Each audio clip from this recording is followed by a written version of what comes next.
اعوذ باللہ من الشیطان الرجیم، بسم اللہ الرحمن الرحیم۔ محترم ناظرین، السلام علیکم۔ محترم ناظرین، آپ نے سنا ہوگا جب کوئی شخص کسی وہم میں مبتلا ہو جاتا ہے تو لوگ اسے کہتے ہیں وہم کا علاج تو حکیم لقمان کے پاس بھی نہیں تھا۔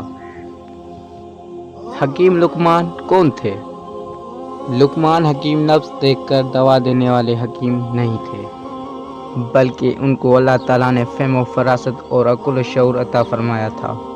اسی عقل و شعور کی وجہ سے وہ لوگوں کو اچھی اچھی باتیں بتایا کرتے تھے، ان کے مسائل حل کر دیا کرتے تھے اور ان کو سیدھی اور سچی راہ دکھایا کرتے تھے۔ تمام لوگ اپنے مسائل لے کر آتے تھے اور ان سے مشورہ کیا کرتے تھے اور ان کے بتائے ہوئے باتوں پر عمل کر کے بہت فائدہ اٹھاتے تھے۔ ان کی ایسی حکیمانہ اور دانشمندانہ باتوں کی وجہ سے انہیں حکیم لقمان کہا جانے لگا۔ کہا جاتا ہے کہ حکیم لقمان حضرت ایوب علیہ السلام کے بھانجے تھے اور انہوں نے اتنی لمبی عمر پائی کہ حضرت داؤد علیہ السلام کے زمانے تک زندہ رہے۔ وہ شہر نوبہ کے رہنے والے تھے۔ خاندانی اعتبار سے وہ ایک حبشی غلام تھے۔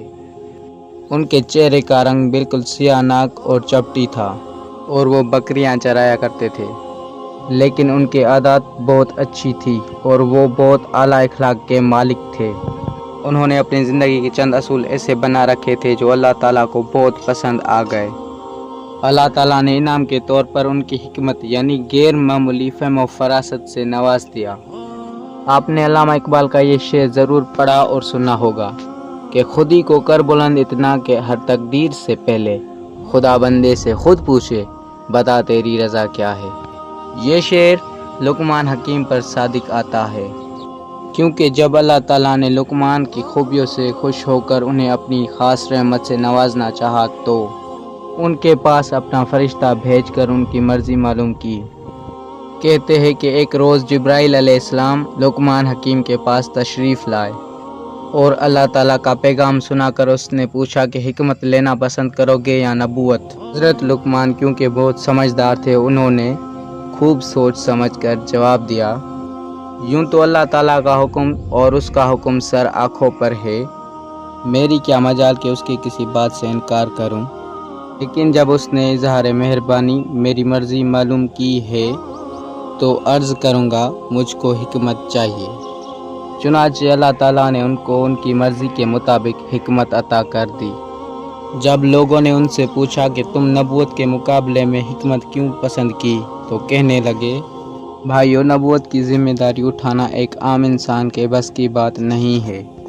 اگر اللہ تعالیٰ مخلص اپنی مرضی سے نبوت عطا کرتا تو اس کی کفالت یعنی ذمہ داری بھی خود ہی اٹھاتا، لیکن اگر میں اپنی مرضی سے نبوت پسند کرتا تو اس کی ساری ذمہ داری بھی مجھ پر ہی عائد ہوتی، جس کا میں مستحل نہ ہو سکتا۔ اس کے مقابلے میں حکمت ایسی چیز ہے جس کی مدد سے انسان خود بھی صحیح راستہ پا لیتا ہے اور دوسروں کی بھی رہنمائی کر سکتا ہے، اس لیے میں نے حکمت لینا پسند کی۔ جب اللہ تعالیٰ نے لقمان کو حکمت عطا کر دی تو وہ اور بھی زیادہ حکمت کی باتیں کرنے لگے اور ان کے حکیمانہ اور دانشمندانہ باتوں کی اتنی شہرت ہو گئی کہ لوگ جوک در جوک ان کے پاس آنے لگے۔ اب وہ باقاعدہ محفلیں اور مجلسیں کرتے تھے اور لوگوں کو اچھی اچھی باتوں کی نصیحت کرنے لگے تھے۔ ایک روز اسی طرح کا ایک بہت بڑا مجموعہ لگا ہوا تھا۔ لقمان حکیم لوگوں کو اچھی اچھی باتیں بتا رہے تھے اور لوگ بڑی غور اور توجہ سے ان کی باتیں سن رہے تھے کہ اچانک سے ان کا آقا اس طرف سے آ نکلا۔ اس نے جو لوگوں کا اتنا ہجوم دیکھا تو وہ یہ صورتحال معلوم کرنے کے لیے اس طرف آیا۔ جب اس نے آگے بڑھ کر دیکھا تو لقمان لوگوں سے خطاب کر رہے تھے اور ان کو دانائی اور حکمت کی باتیں بتا رہے تھے اور لوگ نہایت ہی خاموشی سے یہ باتیں سن رہے تھے۔ وہ بڑا حیران ہوا، اس نے لقمان کو پہچان لیا تھا، پھر بھی اسے اپنی آنکھوں پر یقین نہیں آ رہا تھا کہ یہ اس کا حبشی غلام ہے۔ آخر اس نے اپنا شک دور کرنے کے لیے ان سے پوچھ ہی لیا، کیا تو وہی حبشی غلام نہیں ہے جو میری بکریاں چرایا کرتا تھا؟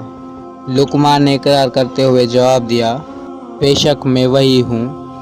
تو پھر تو اتنا معزز کیسے بن گیا کہ اتنی لوگ تیری باتیں سننے کے لیے جمع ہو گئے اور تجھے اتنی توجہ اور خاموشی سے سن رہے ہیں؟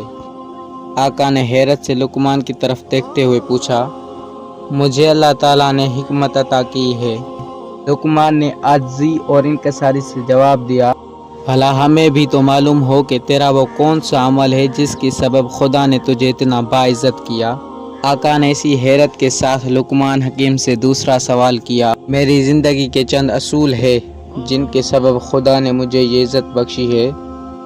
پہلا یہ کہ میں نے کبھی جھوٹ نہیں بولا، دوسرا یہ کہ میں نے کبھی فضول باتیں نہیں کی، تیسرا یہ کہ میں نے کبھی امانت میں خیانت نہیں کی، اگر کسی نے میرے پاس کوئی چیز رکھوائی تو اس کی بھی دل و جان سے حفاظت کی، اور اگر کسی نے کوئی راز کی بات بتا دی تو اپنی دل میں رکھی، کسی دوسرے کو نہ بتائی۔ لقمان نے سادگی سے اپنے سنہرے اصول اپنے آقا کو بتا دیے۔ آقا لقمان کی زندگی کے ان سنہرے اصولوں سے اتنا متاثر ہوئے کہ وہ ان کا حلقہ بگوش ہو گیا۔ لقمان حکیم کا ایک بیٹا بھی تھا، اس کا نام باران تھا۔ ویسے تو لقمان تمام لوگوں کو نیکی اور شرافت سے زندگی بسر کرنے کی تلقین کیا کرتے تھے، لیکن مرتے وقت انہوں نے اپنے بیٹے باران کو جو نصیحتیں کی وہ مذہبی اعتبار سے بہت قیمتی اور قابل عمل ہے۔ لقمان کی باران کو سب سے پہلی نصیحت یہ کہ خدا کو ہمیشہ وحدہ لا شریک لہ ماننا، لوگوں کو بھلائی کی طرف بلانا اور برائی سے روکنے کی کوشش کرنا۔ دوسری نصیحت یہ کہ زمین پر اکڑ کر کبھی مت چلنا، اور تیسری نصیحت یہ کہ لوگوں سے بات کرتے وقت تکبر سے گردن مت اکڑانا۔ چوتھی نصیحت یہ کہ کبھی بہت اونچی آواز سے بات مت کرنا، کیونکہ اللہ تعالیٰ کو عاجزی اور انکساری پسند ہے، ہمیشہ عاجزی اور انکساری سے رہنا۔ اسلام ہمیں اعتدال اور بیان رویے سادگی اور عاجزی کا سبق دیتا ہے۔ لقمان نے ایسی اسلام کی باتیں اپنے بیٹے باران کو نصیحت کے طور پر اپنی موت کے وقت سمجھائی تھی۔ لقمان کی ایسی اچھی پند و نصیحت کی وجہ سے اللہ تعالیٰ نے انہیں اور بھی زیادہ عزت و تکریم سے نوازا اور اپنے کلام پاک کی ایک سورہ ان کے نام سے منسوب کی۔